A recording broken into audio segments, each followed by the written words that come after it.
How much capital should you raise? Hi, my name is John Stoddard, founder and CEO of PitchDeckSecrets.com and Million Dollar Pitch Deck. Over my career, I've raised over $22 million. How much capital should you raise? Here's the golden rule.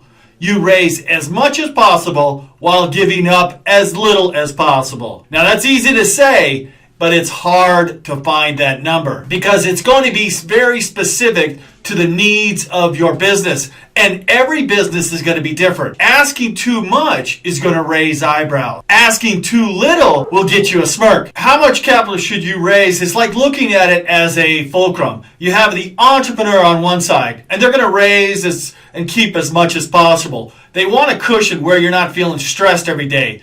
And then the other side, you got an investor. They want to get as much as possible, but they need to minimize risk and also keep incentives in place. If you move the fulcrum too far to the right, you're raising too much capital, giving away too much of the upside potential, and it also could hurt incentives. You have too much of a soft cushion. If you move the fulcrum to the left, you're raising too little, and it'll restrict you and expose the investor the more of downside potential. So there's got to be this equilibrium in this fulcrum between the two. Let's take a look at what Y Combinator, it's an accelerator. They teach the goal should be to raise as much money as needed to get to their next fundable milestone. Here's Mark Suster. He's had 2 exits. He says if you raise too much capital, it's a red flag to experienced investors. It suggests you don't know the game, or you don't have the expectations of making great traction quickly. Alex Iscold recommends using a formula.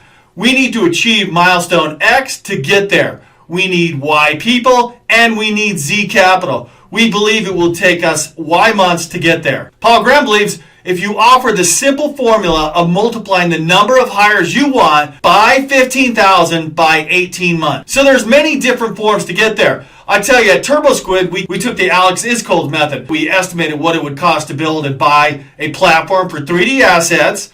We sketched what features it needed to do, then took the number of coders we had, capable coders we were hoping, take them to get there, did some math to create a burn rate of X. At Century Hearing Aids, that was a little bit different. I already had history, I already had trends, I knew all my marketing costs to sell the manufacturer's hearing aids. So I did some simple math. If you want X in sales of your hearing aids that I sell, I need X for marketing. Let's take a look at it as a Excel spreadsheet chart.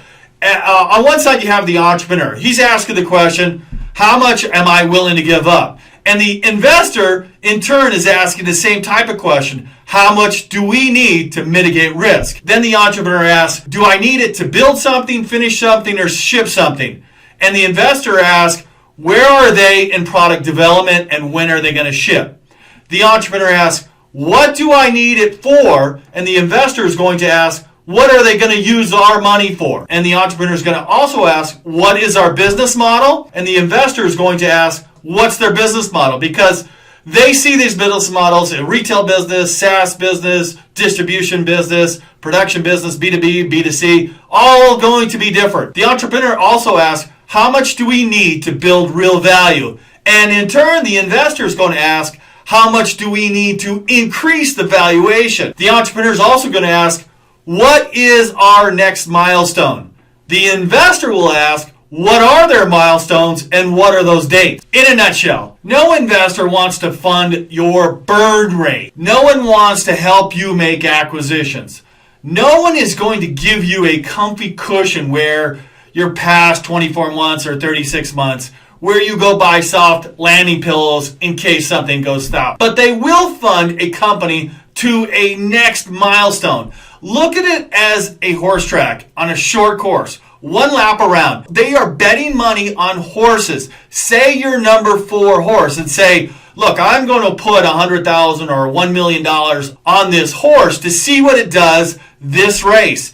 If you hit that milestone and you hit those targets, you will likely get another investment because you're going to have this partner say, hey, you did what you said you're going to do. Happy to give you more money. But there's one last thing I need you to understand. Everything looks perfect and your investment looks great.